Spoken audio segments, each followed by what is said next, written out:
Vous avez précédemment résolu un puzzle numérique. Nous allons à présent modifier ce programme. Hé hé hé hé hé. Tu es qui, toi? Oh, juste un hacker qui vient squatter ta vidéo. J'ai entendu que tu voulais pirater ce programme. Et craquer du code informatique, c'est ma spécialité. Je n'ai pas dit pirater, mais modifier. Regarde ici, il y a un lien vers la licence d'utilisation. Elle est ici en anglais, mais elle indique que je peux partager et modifier ce programme sans but commercial et sans m'attribuer sa création. Bref, ce n'est pas toujours le cas, mais ici, c'est totalement légal. Où en est-elle? Ah oui, je dois modifier le programme et pour cela, je vais l'ouvrir avec un éditeur de texte.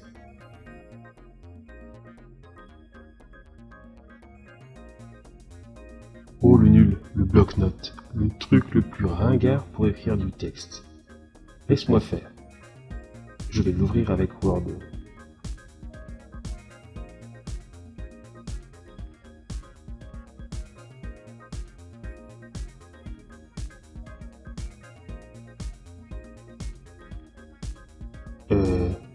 Il n'y a rien dans ce programme.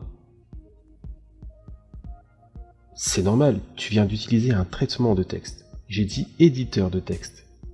On n'a ni besoin de mise en forme, ni de couleur ou autre.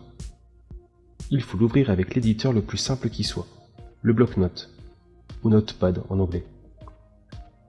On le trouve ici, dans les accessoires. Je l'ouvre et je fais glisser mon programme dedans par exemple. Ouais, bon, c'est ce que j'allais faire. C'était juste pour vérifier que tu suivais. Ok, on va dire ça. Bon, à présent, on a accès à tout le programme. Il est très long, avec beaucoup de lignes de code, mais aujourd'hui, on ne va s'intéresser qu'à son début. On a ici ce qu'on appelle les variables principales du programme. Ce sont les informations que le programme va utiliser pour fonctionner. En fait, tout ne fait pas partie du programme. Les phrases qui suivent les doubles slash sont en fait des commentaires qui donnent quelques explications sur la fonction des variables. Elles ne sont là que pour donner une information et ne servent pas au fonctionnement du programme. On pourrait très bien les supprimer. Ici, la première variable concerne la taille du texte. Je vais la diminuer. Les deux variables suivantes donnent les dimensions de la grille. Modifions-les, elles aussi.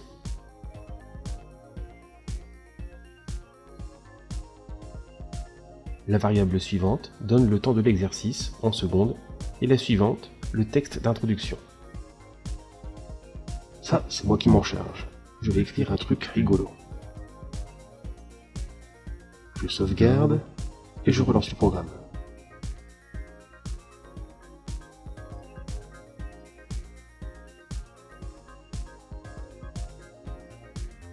Bah, pourquoi ça ne marche pas? Il me semble que tu as oublié quelque chose.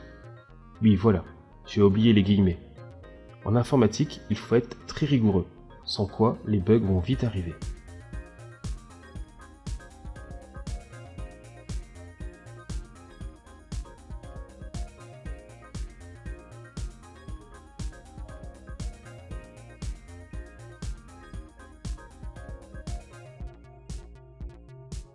Ah, ça va, c'est juste une étourderie. La variable suivante concerne les types de terrain. Ça, je saurais faire. Ce que j'aime bien, c'est la ville. Et t'as vu? Je n'ai pas oublié les guillemets.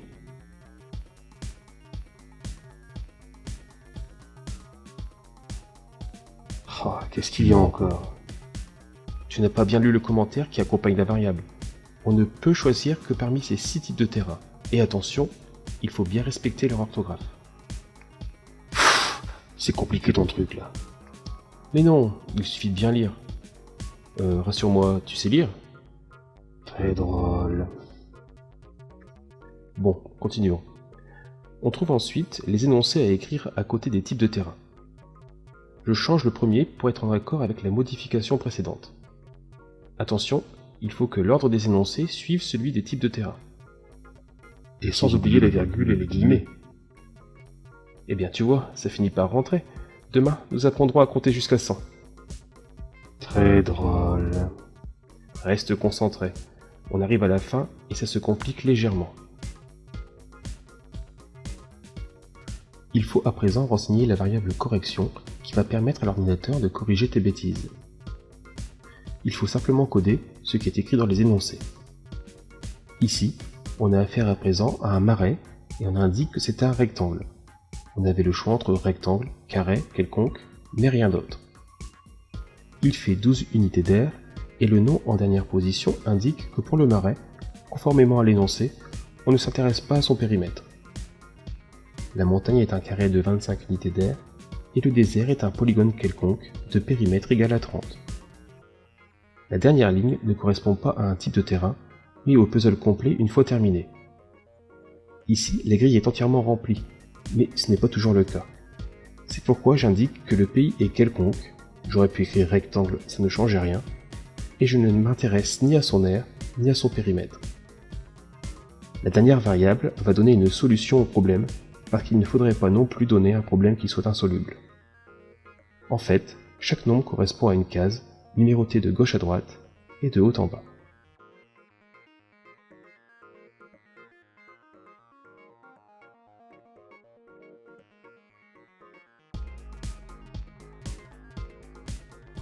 Ça, je m'en charge.